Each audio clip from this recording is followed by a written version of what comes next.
Bonjour et bienvenue pour cette vidéo sur la canalisation arc-en-ciel. C'est une canalisation que j'ai reçue par des divinités vikings. C'est une canalisation très puissante. D'ailleurs, ça m'a fait tomber mes cheveux et ma moustache. Non, c'est pas vrai. Mais avant, on va aller faire un petit tour dans la mythologie viking pour voir ce dont il est question. Dans la mythologie nordique, les dieux ont enchaîné le loup Fenrir à l'axe du monde, le chêne Yggdrasil. Or, Fenrir finit par rompre ses liens. Le loup s'ébroua et le monde trembla.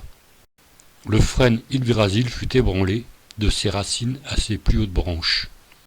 Les montagnes s'écroulèrent ou se fendirent de haut en bas, la terre commença à perdre sa forme. Dès que l'axe du monde fut ébranlé, tout se dérégla, ce fut l'apocalypse. Jadis, les Atlantes avaient redressé l'axe terrestre, perpendiculairement à l'écliptique, pour qu'il coïncide avec l'axe céleste. C'était le temps de l'ordre. Les légendes planétaires nous parlent de cette époque comme l'âge où les dieux vivaient parmi les hommes. Est-ce une image? Est-ce la réalité? Les Sumériens évoquent une ère d'abondance et décrivent le véritable jardin d'Éden.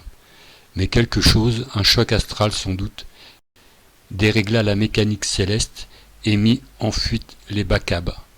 Alors le loup dévia l'axe du monde, le frêne Yggdrasil. La conséquence fut un déséquilibre de la Terre, qui fit alors un 180 degrés, la grande bascule instantanée, l'hémisphère nord devenant l'hémisphère sud et vice-versa. Ouais, admettons. Il est vrai que de profonds bouleversements ont modifié l'assise et l'orbite de notre planète. Si le frêne Yggdrasil est bien l'axe du monde, il est vrai que l'axe du monde fut ébranlé.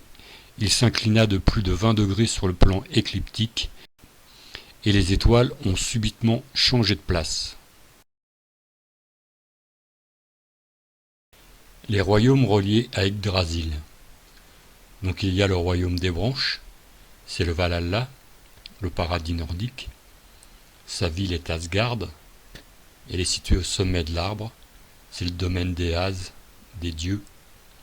Le pont, l'arc-en-ciel, servait aux dieux pour descendre combattre le loup, qui est en fait Lucifer, la peur, l'énergie maléfique, l'ombre, le mal, etc. Ensuite, il y a le royaume du tronc, Midgard, c'est la terre du milieu, le royaume des hommes, notre monde.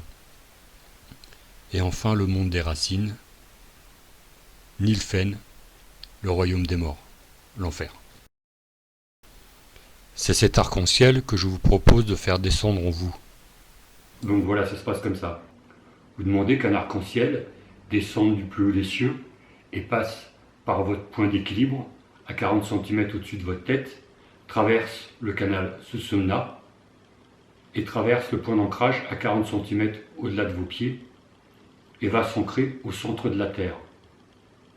Ensuite, vous dites que le rayon rouge se connecte sur le chakra de la base, que le rayon orange se connecte sur le chakra sacré, que le rayon jaune se connecte sur le chakra du plexus solaire, que le rayon vert se connecte sur le chakra du cœur, que le rayon bleu se connecte sur le chakra de la gorge, que le rayon indigo se connecte sur le chakra de l'œil et que le rayon violet se connecte sur le chakra coronal.